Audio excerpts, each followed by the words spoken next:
सिर और सब ठीक ठाक है।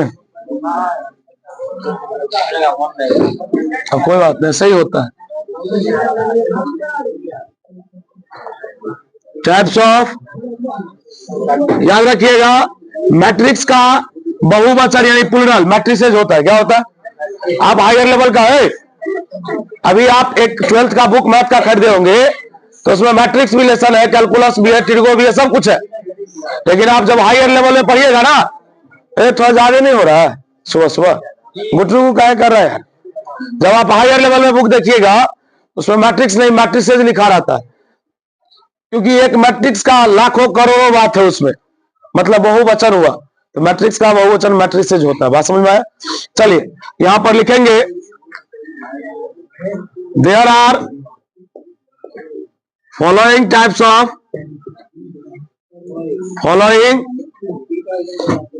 Of matrices. बड़े स्टार्ट करते हैं, यहां से आवाज नहीं करना, शांतिपूर्वक पढ़ा रहे हैं। देखो अगर हम एनसीईआरटी के अकॉर्डिंग पढ़ाते, देखिए किसी की बुराई और किसी की तारीफ नहीं। मैंने जब यहां पहुंचा ना, क्या बोले हम कि जब पढ़ाने के लिए स्टार्ट किए, माइंड में इस चीज को सोचे कि हमको पढ़ाना है, एक शिक्षक बनना है ना, तो मैंने उस सब चीज को पहले गौर किया कि जो हर जगह प्रॉब्लम होता था। जैसे बहुत सारे टीचर आए, गांव घर के शिक्षक का ही कहानी है। अगर वो 11th 12th पढ़ा रहा है ना, मैट्रिक्स से स्टार्ट किया, मैट्रिक्स क्या होता है गया तेल लेने के लिए, सीधा मैट्रिक्स जोड़ना सिखा देगा, रो कॉलम बता देगा, ये सही से नहीं बताएगा कि मैट्रिक्स का टाइप्स क्या वो होता है। हाँ, इसमें बोले VVI था, स्क्वायर मैट्रिक्स कौन था, तो उस पर चर्चा खूब कर देगा। ये ज्ञान नहीं होता भाई। अगर ऐसा ज्ञान लेना हो, कल की एक बात, कल मेरा एग्जाम था ना, जहां पर हम बैठे थे तो हम लोग का 11:30 बजे तक बन गया था, 1 बजे छुट्टी देता। तो रूल आपके लिए हो, मेरे लिए, सबके लिए रूल समान होता है। एग्जाम है तो एग्जाम में तो बिट करना पड़ेगा। वो फाइनल एग्जाम था, उसमें एक अंजलि झा एक गर्ल्स थी जो हम लोग के साथ SC झा के पास पढ़ती थी, है ना। तो हम लोग को नहीं पता कि आगे चल के कौन क्या कर रहा है नहीं कर रहा। तो जब सब बैठा ना, और लड़के लोग भी थे, तो अब जब कॉपी रिसीव कर ही नहीं रहा है, कॉपी ले ही नहीं रहा है परीक्षक जो उसमें है, तो क्या करेंगे, तो हम लोग बैठेंगे तब तक। बोरे उस गर्ल्स का मैथ जो देखे हम, हमारा माइंड कुछ देर के लिए शॉर्ट कर गया। मैथ उसको कहा जाता है, डीप जिसको बोलते हैं, डीप में मैथ का ज्ञान। वो अब बताओ, हम ही लोग के साथ पढ़ती थी, वो अभी BPSC का तैयारी कर रही है, CGL से 2 बार फेल होकर के आई है। तो इससे इमेजिन करो कि मैथ कितना था। तो इस सबसे खुशी मिलता है कि जब सामने वाला बंदा भी टैलेंटेड हो ना, तो थोड़ा बात करो तो दिल गार्डन गार्डन हो जाता है। और सामने वाला भूसकौल होगा तो उसको तो तुम 500 ग्राम वाला कोई चीज पूछ दो तो मुंह पे लगा देगा, तो कोई जवाब ही नहीं देगा। एक बात के लिए आप सोचिए, इमेजिन कीजिए जो कितना तगड़ा मैथ है। आजकल हम भले बॉयज लोगों में देखते हैं कि मैथ बहुत अच्छा रहता है, लेकिन गर्ल्स लोगों में सिमट जाता है। 11th 12th तक ठीक है, उसके बाद वो डाउन हो गया। लेकिन उसका देखे जो हम, तो हमको लगा कि नहीं, वाकई में अभी भी कंटिन्यू है। आज यही सब चीज है कि डीप में पढ़ के जाओगे ना भाई, तो ये ज्ञान तुम्हें कभी भी काम आ सकता है। 12th पास करना कोई बड़ी चीज नहीं। तुम्हें बिलीव नहीं है, 5 से 10 दिन बाद बच्चा लोग का एग्जाम होने दो, एक दिन हम उसको बुलाएंगे, सब बच्चे को आएगा, सब बच्चा सिर्फ ये बात बताने कि एग्जाम को कैसे दिया, कैसे। रिजल्ट की चिंता हम थोड़े ना करते हैं। अब मान लो सबको फेल कर देगा, इसका क्या मतलब हम सबको नहीं पढ़ाए थे। एक इमेजिन करो, तो सबको फेल कर दिया, इसका मतलब कि मेरा बच्चा सब भूसगोल है, हाँ जितना पढ़ाए थे। फेल कैसे होगा? अब इलेक्शन का समय, किसी को 5 नंबर कम 5 नंबर जाएगा, वो मैटर नहीं करता, उसको माइंड नहीं करते कभी। हम माइंड करते हैं कि मैंने जो पढ़ाया आप उससे खुश हैं, आपने जो एग्जाम दिया क्या आपको लगा, तो बोला कि लगा कि पूरा आएगा। आप उसको जो 10 नंबर काट देगा तो हम क्या, हम कटवा दिए, वो काटा। तो कहने का मतलब यहां पर ये होता है ना कि एक चीज याद रखिएगा, अगर सिर्फ मार्क्स के लिए आप पढ़ रहे हैं तो आप मेरा क्रैश कोर्स भी कर लीजिएगा ना, तो आपको 70-75% तो सही आ जाएगा 2 महीना का। अभी ज्यादा हम आपको क्या बताएं, क्रैश कोर्स का वो होता है। उसमें आप आइए, उसमें बाप बाप करके पढ़िए, स्पीड में पढ़ाएंगे, PDF देंगे, एक दिन में 10-10 पेज का PDF रहेगा। हमारा काम है खाली बोलना, हम समझा देंगे, उतना स्पीड कर पाइएगा तो उसमें पढ़िए। तो वो हुआ खाली मार्क्स लाने वाला चीज, उसमें उतना ही चीज दिया जाता है जो एग्जाम में पूछता है। लेकिन ये जो चीज होता है ना, ये बड़ा गहराई का चीज है। देख, जानते नहीं है कि फरवरी से स्टार्ट हुआ, सितंबर अक्टूबर तक जाएगा, कितना बात होगा इसमें, ये सब टॉपिक है। इसलिए आप लोग बढ़िया से पढ़िए। और हम भी चाहते हैं कि भाई कभी मेरा भी स्टूडेंट किसी जगह बैठे ना, तो सामने वाले को लगे कि नहीं, इस बंदे के अंदर अगर टैलेंट है, तो पूछता है कि आप पढ़ते कहां पढ़ते। ये होता है बात। आपको बिलीव नहीं है, कक्षा का इसमें बच्चा नहीं आया आज, कटसा का एक आलोक सिंह है जो प्रीवियस में पढ़ रहा था, एक लड़का और जो आजाद करके आता था जो बोला है कि हम आएंगे 10 दिन बाद 15 दिन बाद, कल फोन के सुनिए, वो जो आलोक बोला सर, उस बोला कि सर मुजफ्फरपुर में भी मैं पढ़ा, मैं दरभंगा में भी पढ़ा, मैं सिमरी में आपके यहाँ आया तो आपके यहाँ कोचिंग का लोकेशन नहीं पता था तो मैं दूसरे कोचिंग में चला गया, मैं सब जगह पढ़ा, लेकिन जैसा मैथ फिजिक्स मैंने आपके पास पढ़ा वैसा मैंने कहीं नहीं पढ़ा। उस बच्चे का कहना यह था, बोला मेरे गांव का एक भी बंदा अगर साइंस लेके जाएगा तो सबसे पहले आप ही के कोचिंग पर जाएगा, दूसरे कोचिंग पर जा ही नहीं सकता। सोचिए कितना बिलीव है। पहले उसको 300 नंबर आए, उस मतलब मसला फंस गया था तो नहीं पढ़ा उतना, लेकिन बंदे के अंदर टैलेंट की कमी तो नहीं हो सकती, मार्क्स थोड़े ना मैटर करता। हाँ अब इतना भी कम नहीं आना चाहिए, हम 400 वाले बंदे हैं तो कितना भी कमा 380 390 ऐसा आना चाहिए। आप लोग रखिए और टारगेट बना के रखिए, अभी से फ्लो में रहिए कि हमको 400 प्लस। भाई 80% का टैग रहेगा ना अच्छा लगेगा। अब वो 60% 65% वैल्यू है, पूछो नहीं बिहार बोर्ड में तो मेंस का सही से फॉर्म भर सकता है, 75% चाहिए जेई मेंस के लिए, एनडीए का फॉर्म भर सकता है, भर ले भी एडमिट कार्ड है तो बाद में छाट देते ले तेरा रसगुल्ला, इंटरव्यू से छटा के भी तो कितने टीस मारते हो कि तेरा पास मार्क्स नहीं। एयरफोर्स नेवी में तू तो भर तो लेगा और तेरा बाद में आगे काम नहीं होगा, बात समझ में आ रहा है। लेकिन हम लोग के पास मार्क्स, हम लोग सब चीज के लिए बोलते अब, लेकिन किस्मत में नहीं था, जॉब लिखा नहीं हुआ, यही ना होता है हो। लेकिन आप तो कर सकते, हमने भी का दिए थे, बता रहे थे आप लोग खा, चलिए कोई दिक्कत नहीं, लेकिन एक माइंड सेटअप होनी चाहिए कि हमको इतना करना है, बस हो गया, उसी पर पढ़िए। आइए रो मैट्रिक्स, बोलिए नाम है रो, नाम क्या है तो रो की संख्या कितना लिखेंगे, अ मैट्रिक्स हैविंग जिसके पास only one row is called, बोलिए क्या कहलाएगा बउआ, बोल रहे बउआ, जिसमें रो की संख्या कितना हो, बता अमीर। रो की संख्या को m से दिखाते हैं, अर्थात m का मान कितना होना चाहिए। हम आपको एक एग्जांपल देते, देखिए इसमें 1√3 5, ये बोलिए कितना रो है, एक, कॉलम कितना है तो बताइए, इसमें रो एगो आया ना, इसलिए इसका नाम क्या पड़ गया। चलिए ऐसे लाखों करोड़ एग्जांपल है, कौन लिखेगा उतना। चलिए दूसरा कॉलम मैट्रिक्स, कॉलम बोरे, ध्यान दीजिएगा, a matrix having बउआ only one column, only one is called, कहलाता है, बोलिए क्या कहलाएगा, column matrix, that is number of column कितना होगा। बउआ थोड़ा देर आवाज कम कर लीजिए ना, इतना अच्छा चीज है, एक बार समझा दिए, 2 बार 3 बार, सिंपल है, आप लिखिएगा तो बड़ा जल्दी भी लिख सकते हैं, कोई भारी चीज है ही नहीं। देखिए लेट ए बराबर, बोलो ए बी सी, बताते रहे इसमें कितना रो है, 3, कॉलम कितना तो बताइए, जिसमें कॉलम है कॉलम मैट्रिक्स। आइए इस पूरे मैट्रिक्स का सबसे वीवीआई चीज, यह बोर्ड में ऑब्जेक्टिव भी पूछता है और सब्जेक्टिव में भी काम आता है, बोलिए नाम क्या, वारे कहा गया एक ऐसा मैट्रिक्स जिसमें रो की संख्या और कॉलम की संख्या समान हो जाए, लिखेंगे अ मैट्रिक्स हैविंग, जिसके पास having equal number of rows and columns.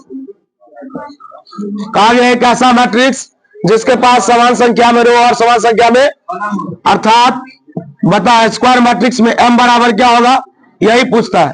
कहेगा स्क्वायर मैट्रिक्स के लिए देखो ऑप्शन बोलते हैं, पहला m बराबर नहीं है n का, दूसरा m बड़ा है n से, तीसरा m बराबर है n का, नन ऑफ दिस, क्या बोलेंगे m बराबर है n का।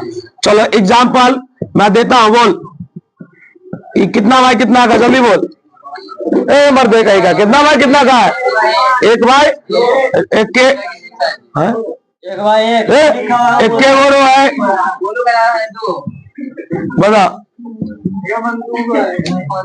बता 2 बाय,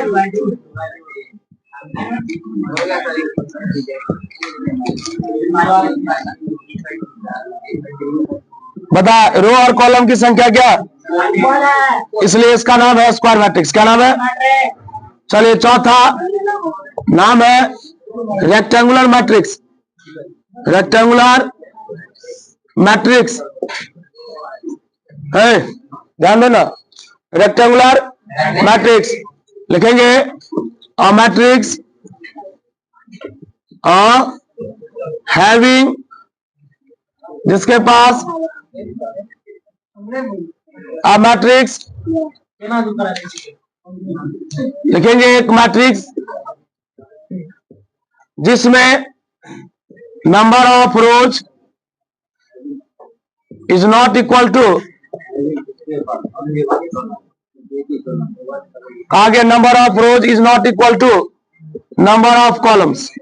कहा गया एक ऐसा मैट्रिक्स जिसमें रो और कॉलम की संख्या समान नहीं हो, अर्थात m बराबर n होगा तो उसका नाम क्या होगा, बोलो, स्क्वायर, और m बराबर n नहीं होगा उसका नाम होगा रेक्टेंगुलर, आयताकार। चलो एग्जाम्पल बताओ, 1 3 5 2 4 6, बोलो कितना बाय कितना का है, 2 बाय। अरे सब समझ में आओ, पहले ध्यान दो इधर क्या लिखे हैं, बता। 2 बराबर 3 नहीं ना है, 2 बराबर 3, बोले पीछे बेंच खाली है, बैठिए, अभी तक छापिए, हाँ बैठिए वहीं पर, एक आदमी आगे बैठ जाओ, वहां उसे धर फरा के पढ़ना ही नहीं, आराम से पढ़िए, समझिए। देखिए अब यहां पर टॉपिक स्टार्ट हुआ, types of rectangular matrix. Types of rectangular matrix, ध्यान सुनिएगा, हल्ला कम कीजिएगा। बता, रेक्टेंगुलर मैट्रिक्स कितने प्रकार के, 2 प्रकार के। पहला का नाम हॉरिजॉन्टल मैट्रिक्स, हॉरिजॉन्टल मैट्रिक्स, और दूसरा का नाम वर्टिकल मैट्रिक्स, वर्टिकल। ध्यान दीजिएगा, आवाज ज्यादा हो रहा है। हॉरिजॉन्टल मैट्रिक्स, हॉरिजॉन्टल, देखिए रुकिए, नाम से पता चल जाएगा आपको, नाम है क्या, हॉरिजॉन्टल। ध्यान दीजिएगा, सुनिए ना, अगर हॉरिजॉन्टल की बात हो रही है ना तो ऐसा होगा मैट्रिक्स, ऐसा है, देखिए ये है हॉरिजॉन्टल। अगर ये वर्टिकल होता तो ऐसे रहता, वर्टिकल मतलब ऐसे, समझ में आ रहा है? तो एक बात बता, इसमें तू क्या देख रहा है, सो बताओ तो अंतर।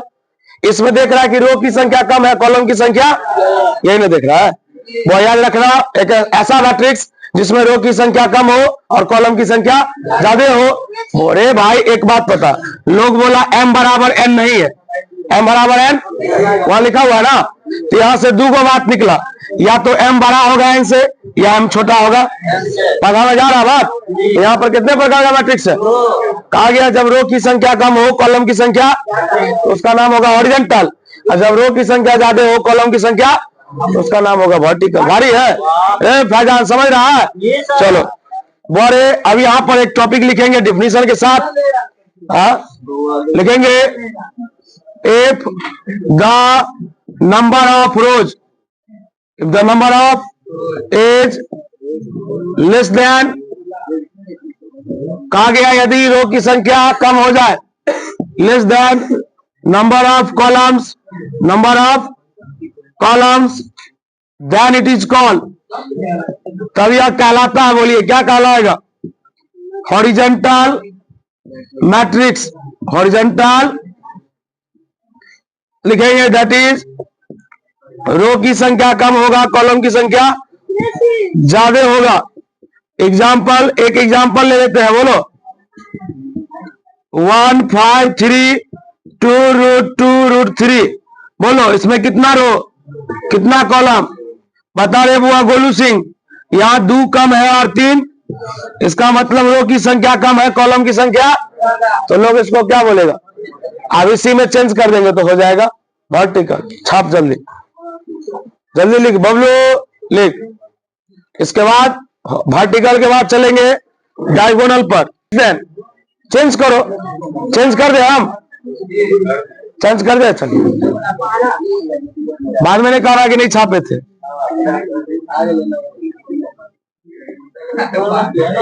Vertical matrix, if the number of columns less than number of is called vertical matrix. अब m बड़ा हो जाएगा, n छोटा हो जाएगा, और इसका एग्जाम्पल भी बदल जाएगा। रामविलास की तरह नहीं करो बबलू। 1 2 2 0 4 1 बोलो, 3 गो रो है, 2 गो कॉलम, इसका मतलब है 3 बड़ा है 2। चलो इसके बाद लिखना 5वां नंबर अब, जिसका नाम है डायगोनल मैट्रिक्स, सबसे VBI। इसमें पहले तुमको समझना पा, इंपॉर्टेंट टॉपिक है। चल वहां बैठ, बैठना, पढ़ा कहीं खसा जाए अंकुल, बैठ।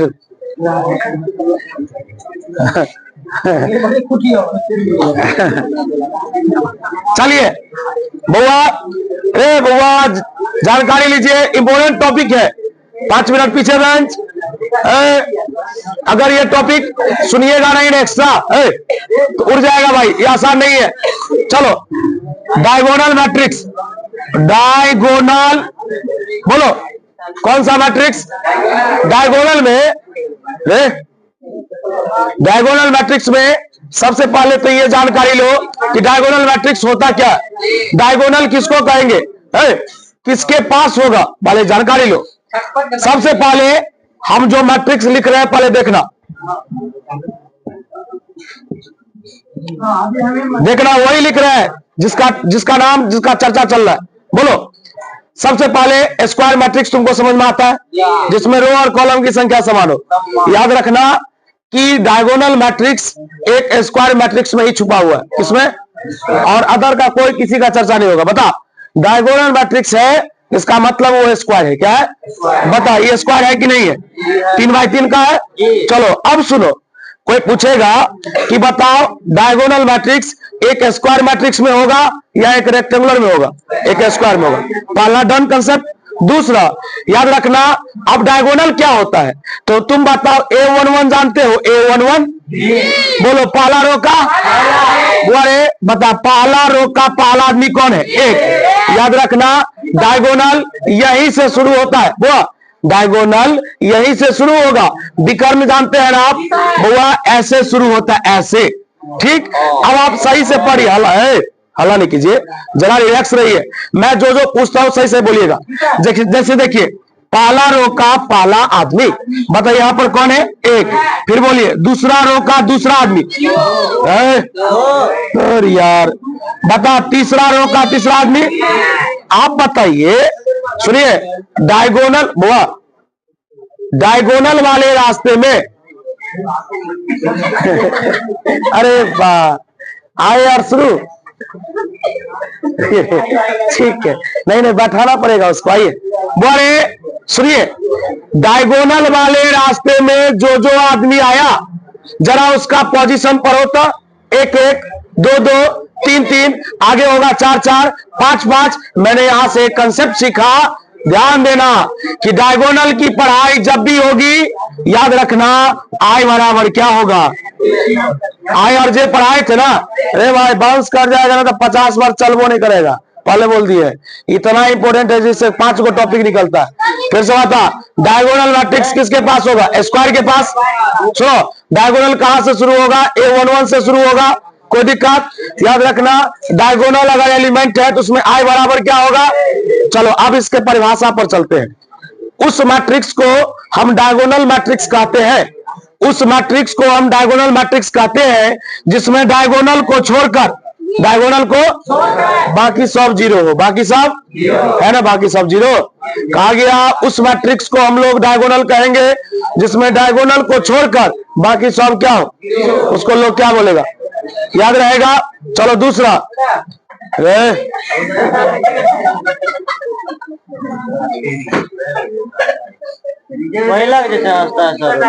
अच्छा एगो काम करो, हेडिंग दे दो डायगोनल मैट्रिक्स, खाली लिखो कितना नंबर होगा। एगो स्टिक लेके आओ तो वसील, एगो स्टिक।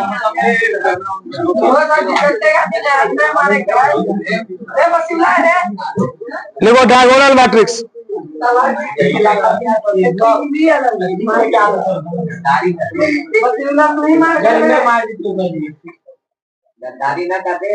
लिखो डायगोनल मैट्रिक्स। लिख लिया? पहले इसके बारे में सुनो शांति से फिर से। डायगोनल मैट्रिक्स स्क्वायर मैट्रिक्स के पास होगा। डायगोनल एलिमेंट्स A11 से शुरू होगा। डायगोनल एलिमेंट्स में जो जो आदमी आएंगे सब जगह पर I बराबर क्या होगा? जे। अब तुम बताओ, तो तुमसे कोई पूछेगा कि डायगोनल एलिमेंट्स कौन है, तो तू क्या बोलेगा? हाँ, कोई पूछेगा डायगोनल एलिमेंट्स कौन कौन है, तो बता 1 है, 2 है, 3 है। क्या इसको जोड़ने आएगा? मानी मन जोड़ो तो कितना होगा? 3 2 5 1। याद रखना, डायगोनल एलिमेंट का जो जोड़ होता है उसको लोग ट्रेस ऑफ मैट्रिक्स बोलता है। क्या बोलता है? चलो इसमें जोड़ के बताओ तो कितना होगा?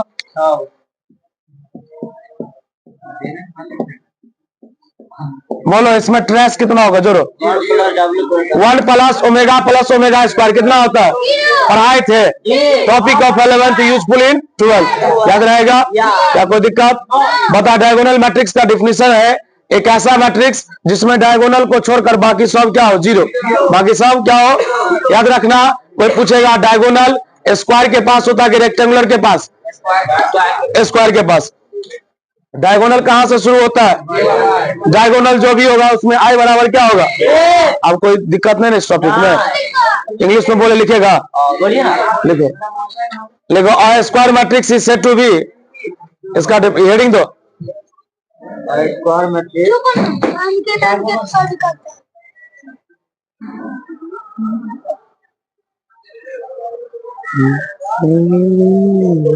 हेडिंग दे दो और आने दो, इतना ही छोड़ो, कल लिखा देंगे ना। लिखेंगे तो फिर कहेगा 20 बार बोल। लिखो, A square matrix is said to be diagonal if A square matrix is said to be diagonal if its all elements are 0. If its all elements are 0, मैं फिर से बोल देता हूं, लिख लिए? If its all elements are 0 except EXCPT, except मतलब छोड़कर, except diagonal elements, diagonal। फिर से सुनो, A स्क्वायर मैट्रिक्स, सही से सुनो ना तब ना लिखोगे। A square matrix is said to be diagonal if its all elements are 0 except diagonal elements. इसका हिंदी हुआ, एक स्क्वायर मैट्रिक्स को डायगोनल कहा जाता है यदि इसके सभी एलिमेंट 0 होंगे, केवल किसको छोड़कर? बात समझ में आया? बुआ, इससे रिलेटेड कम से कम 10 गो पॉइंट है। कितना? गलती लिख लिया ना? 10 गो पॉइंट है, कल चलेगा, ठीक ना? आप फिजिक्स में आते बैठो, कहा जा रहा है? नहीं कीजिएगा। हाँ, तो 2 मिनट में आने तक बैठो।